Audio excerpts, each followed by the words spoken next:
on a matter of personal and collective privilege. For the past several weeks, I have been subjected to numerous tirades over a comment I made during the hearing on the proposed 2023 budget of the Film Development Council of the Philippines, or FDCP, last October 18.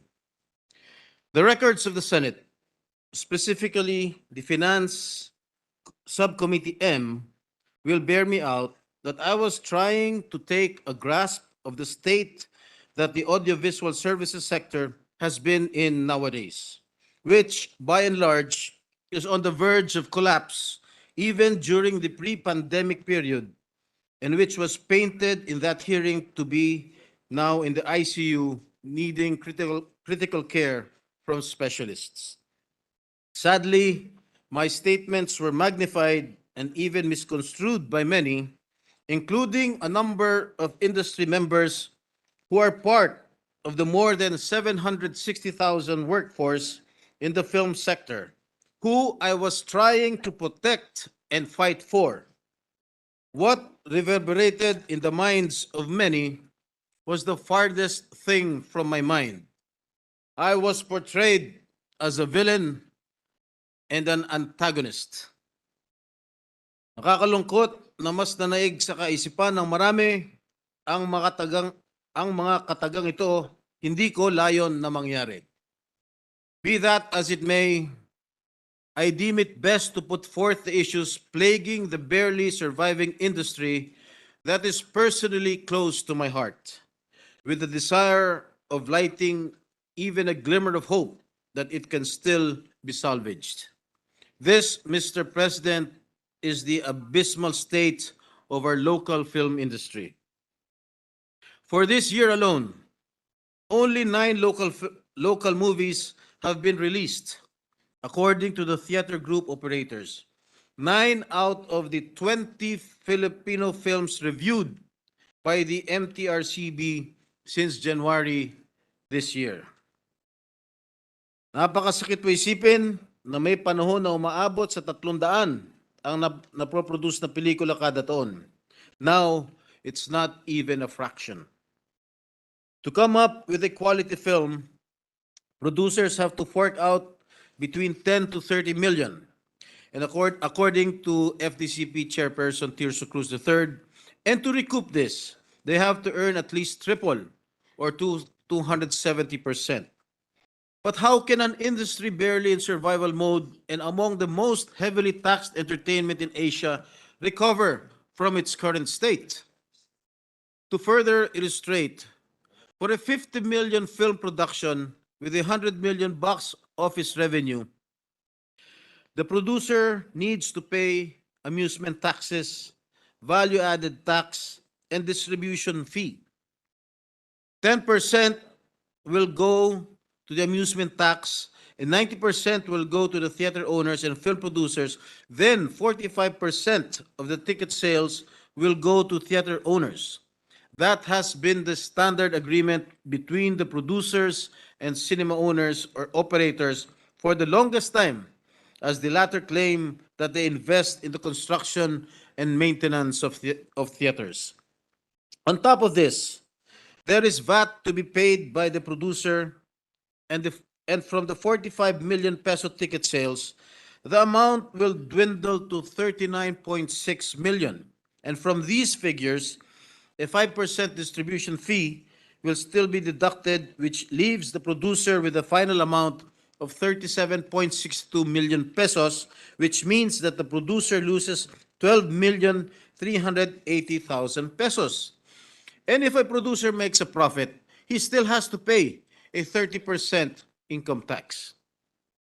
The film industry, following the onset of the COVID-19 pandemic, is confronted by an unprecedented phenomenon of almost no revenue coming in despite the easing of social restrictions. Likewise, our kababayans have to spend around 280 to 450 pesos per person in admission tickets when they watch in movie houses. Konti na lang ay katumbas na ito ng arawang kita ng mga minimum wage earners na nasa 316 to 537 pesos kada araw. Sa panahon ng kagipitan, kung kailan mahina ang piso kontra sa dolyar, mataas ng presyo ng langis at mga bilihin, madaling unawain at na hindi praktikal sa mga kababayan natin ang gumastos ng ganitong halaga.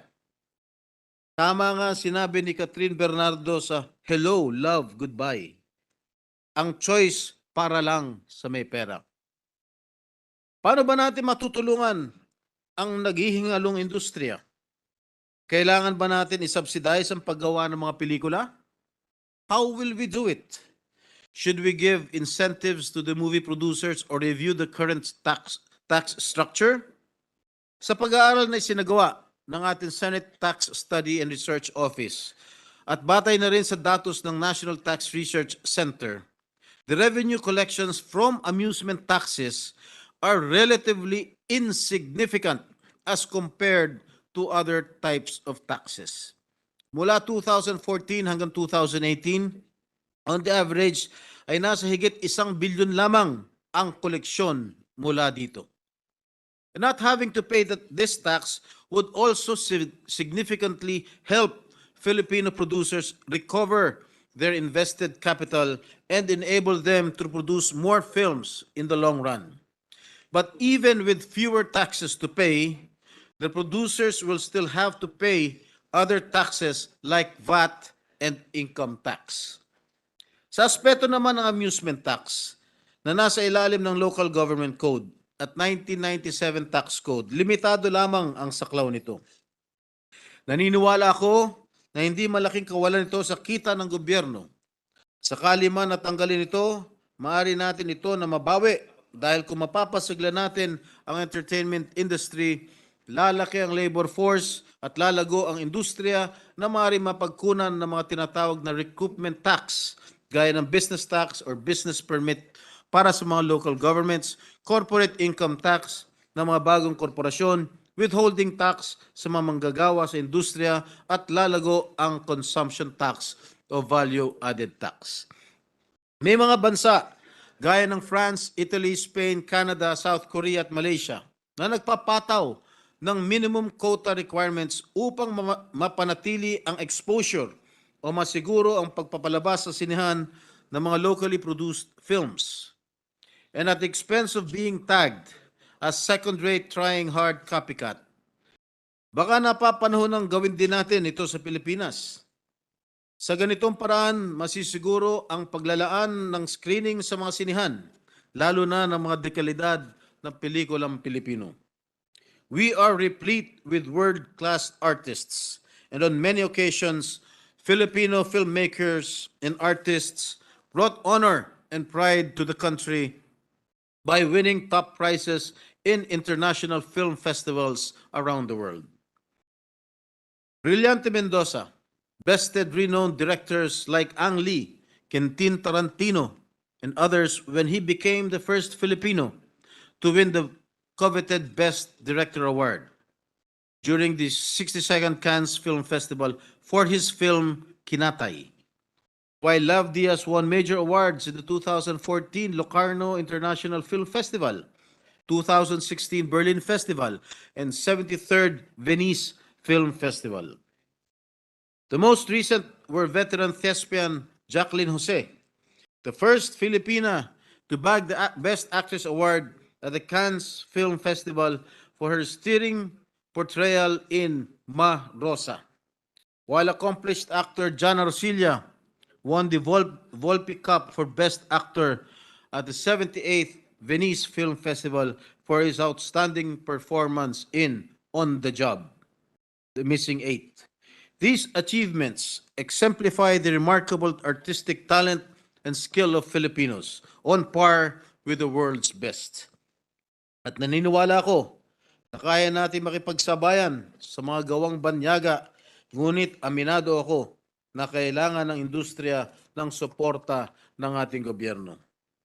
And one good thing that came out of this issue is that it has paved the way for the discussion on the matters concerning the Philippine entertainment industry. Our ailing film industry needs all the support, not only from the government, but more so from the movie-going public.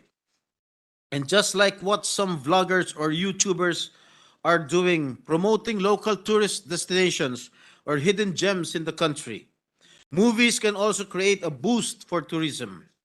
This is what is now happening, admittedly in South Korea, and it has similarly had the same effect in other countries following the release of films such as Lord of the Rings, Braveheart, Harry Potter, and TV series such as Crash Landing on You.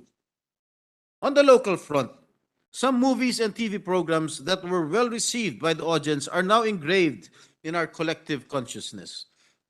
Some of these include iconic scenes like Mount Kiltipan from the movie That Thing Called Tadhana, the beauty of the Cordillera region courtesy of the movie Don't Give Up on Us, Batanes in the movie You're My Boss, and the fictional local community Sitio La Presa in Tuba Benguet due to the 2014 TV series Forevermore, to name a few.